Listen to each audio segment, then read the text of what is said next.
আসসালামু আলাইকুম বন্ধুরা, সবাই কেমন আছেন? আর সবাইকে মাইক্রোসফট এক্সেলের মাস্টার কোর্সে সবাইকে স্বাগতম। তো আজকে আমাদের ক্লাস নাম্বার 7। তো আমরা আজকে ক্লাস 7 নাম্বার ক্লাস নিচ্ছি। তো এখানে আমরা কিছু মাইক্রোসফট এক্সেলের আজকে বেসিক কিছু ফর্মুলা নিয়ে আপনাদের সামনে আলোচনা করব, যেগুলো আমরা খুব সহজেই আমরা বেসিক থেকে অ্যাডভান্স লেভেলে আমরা চলে যাচ্ছি। তো সম্পূর্ণ ক্লাসটা সবাই দেখবেন মনোযোগ সহকারে। আর যারা আমাদের ক্লাসে নতুন, আর যারা আমাদের ইউটিউব চ্যানেলও নতুন আসছেন, তারা অবশ্যই আমাদের চ্যানেলটিকে লাইক করে এবং সাবস্ক্রাইব করে রাখবেন। অবশ্যই কমেন্ট করে রাখবেন আমাদের ক্লাসগুলো আপনাদের কেমন লাগতেছে এবং আপনারা কী ধরনের এক্সেলের কোর্স চাচ্ছেন সেগুলো আমাদেরকে জানাবেন। তো ধন্যবাদ সবাইকে। চলুন আমরা আজকে ক্লাসে চলে যাই। তো এটার জন্য আমাদের একটা মাইক্রোসফট এক্সেলের আমরা একটা ওপেন করব।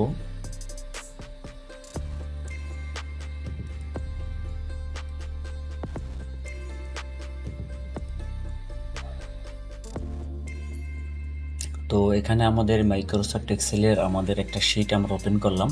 তো এই শিটে কিছু ডাটা আমরা অলরেডি ইম্পোর্ট করে রাখছি, যেটা আপনাদেরকে আমরা এই ডাটা থেকে আমরা আসলে ফর্মুলাটা কিভাবে ইউজ করবেন সেটা দেখাবো। তো এখানে আমরা কয়েকটা মাসের নাম লিখছি এবং মাসের কিছু সেলস লিখলাম, আর কিছু আমরা এখানে ওই মাসের যে সেলসের আন্ডারে যে কস্টটা হয়েছে, যে খরচটা হয়েছে সেটাও আমরা কিছু লিখলাম। তো এখানে লেখার পরে এখানে টোটালটা আমার এখানে ব্ল্যাঙ্ক আছে এবং এভারেজটা ব্ল্যাঙ্ক আছে, আর এখানে প্রফিটটা ব্ল্যাঙ্ক আছে। এটা আমরা ফর্মুলা ইউজ করে আমরা এটা এখানে বের করব। তো কীভাবে ইউজ করব, আমরা এখানে জানুয়ারি মাসের যদি আমরা প্রফিটটা বের করতে চাই, আমরা যে কোনো এক্সেলের যাই করব না কেন ফর্মুলা ইউজ করার শুরুতেই আমরা ইকুয়াল সাইন ইউজ করব। তো এটা প্রফিটটা বের করার জন্য আমরা এখানে ইকুয়াল সাইন দিলাম। ইকুয়ালটা দেওয়ার পরে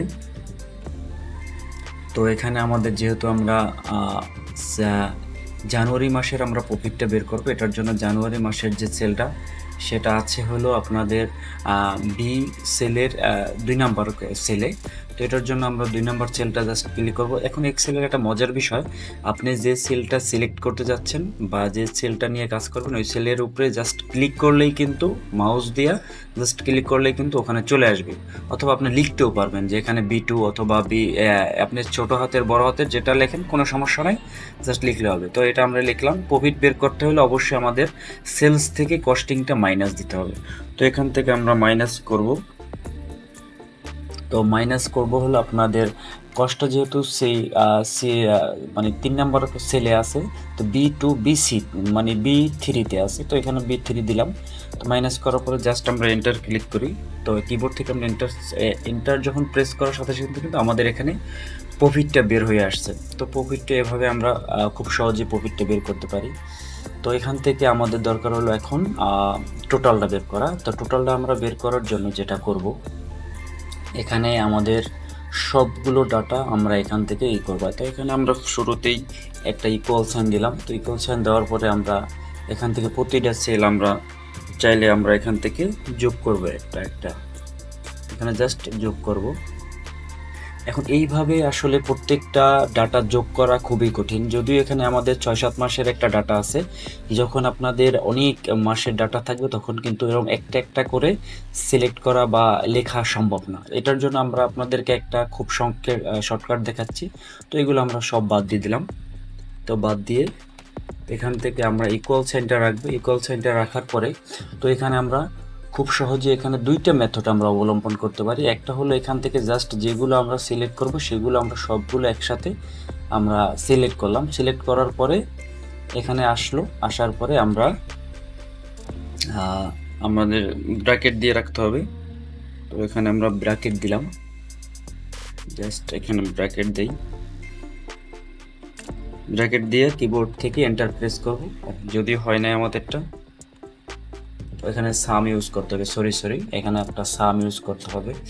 তো আপনারা যেটা করবেন, এখানে ইকুয়াল সাইন দিয়ে এখান থেকে আমরা সাম লিখলাম। সাম অপশন SUM সাম দেওয়ার পরে আমরা এখান থেকে ওপেন ব্র্যাকেট দেব। তো ওপেন ব্র্যাকেট দেওয়ার পরে আমরা এটার ভিতরে আমরা এইগুলো সব সিলেক্ট করব। সবগুলো সিলেক্ট করার পরে এন্টার প্রেস করব। দেখেন এখানে কিন্তু আমাদের টোটালটা চলে আসছে। টোটালটা এটা এর থেকেও আপনারা আরেকটা জিনিস করতে পারবেন, যদি আরেকটা দেখাই। তো এখানে আপনারা ক্লিক করে জাস্ট সবগুলো সেল সিলেক্ট করবেন। সিলেক্ট করার পরে যেটা টোটালটা সহ সিলেক্ট করবেন। এখানে জাস্ট যে ঘরে আপনাদের দরকার, যেহেতু টোটাল ঘরে আমরা বসাবো, এটার জন্য টোটালটা সহ সিলেক্ট করার পরে এখানে আমরা জাস্ট এন্টার প্রেস করব। এন্টার প্রেস করার পরে আমরা কিন্তু একটা না, টোটালটা সিলেক্ট করলাম। টোটালটা সিলেক্ট করার পরে আমরা এখান থেকে অটোসাম, এই অটোসাম আছে, জাস্ট অটোসামে ক্লিক করব। জাস্ট এখানে কিন্তু একটা টোটালটা বের হয়ে আসছে একবারে। খুব সহজে আপনারা অটোসাম দিয়েই করতে পারবেন। তো এখন যেটা বের করবো আমরা অ্যাভারেজ। তো অ্যাভারেজ বের করার জন্য আমরা ইকুয়াল সাইন দেব। ইকুয়াল সাইন দিয়ে আমরা টোটালটাকে আমরা লিখলাম, সিলেক্ট করব এবং আমরা ডিভাইডেড করব আমাদের কতগুলো আমাদের এখানে মাস আছে। তো এখানে আমরা যেহেতু 7টা মাস নিয়ে কাজ করতেছি, 7 দিয়ে আমরা ডিভাইডেড করলাম। 7 দিয়ে ডিভাইডেড করার পর আমরা জাস্ট প্রেস করবো, এন্টার প্রেস করবো। দেখেন এটা কিন্তু অলরেডি চলে আসছে। তো যেহেতু এখানে দশমিকের পরে 4টা ঘর আসছে, তো এটার জন্য আমরা এতগুলো রাখতে চাচ্ছি না, আমরা 2টা রাখবো। এটার জন্য আমরা এখান থেকে ইনক্রিজ ডিক্রিজ একটা অপশন আছে, এখান থেকে আপনারা দশমিকের পরে ইনক্রিজ ডিক্রিজ করতে পারবেন। তো আমরা একটু ডিক্রিজ নিয়ে আমরা দুইটা রাখবো। তো 2টা রাখলাম। 2টা রাখার পরে আমরা জাস্ট ওকে করে দিলাম। তো এখন আমরা যেটা করব, এখান থেকে প্রফিটের বাকি যে আছে সেগুলো আমরা এখান থেকে বের করব। বাকিটা বের করার জন্য এখানে জাস্ট ধরবো, যে 100 আছে এখানে জাস্ট ধরে ড্র্যাগ করে আমরা যতগুলো প্রফিট দরকার ততটুকু ড্র্যাগ করে এনে ছেড়ে দেবো। দেখেন অলরেডি চলে আসছে খুব 40, 70 এরকম করে সবগুলো প্রফিট কিন্তু আমরা পেয়ে গেছি। তো এখান থেকে আমরা ওপেনটা বের করব, টোটালটা বের করার জন্য এখানে জাস্ট আমরা ড্র্যাগ করে যতটুকু টোটাল দরকার আমরা এখানে ড্র্যাগ করে এনে ছেড়ে দেবো। তো এভাবে আমাদের কিন্তু খুব সহজেই টোটালটা বের হয়ে আসছে। তো অ্যাভারেজ বের করার জন্য জাস্ট এখানে ধরে ড্র্যাগ করে যতগুলো অ্যাভারেজ দরকার আমরা এখানে এনে ড্র্যাগ করে ছেড়ে দেবো। তো এভাবেই আমরা খুব সহজেই এখান থেকে অ্যাভারেজ টোটাল প্রফিটটা বের করতে পারি। তো আজকের বেসিক ফর্মুলার ক্লাসটা এই পর্যন্তই থাকবে। সবাই ভালো থাকবেন। আল্লাহ হাফেজ।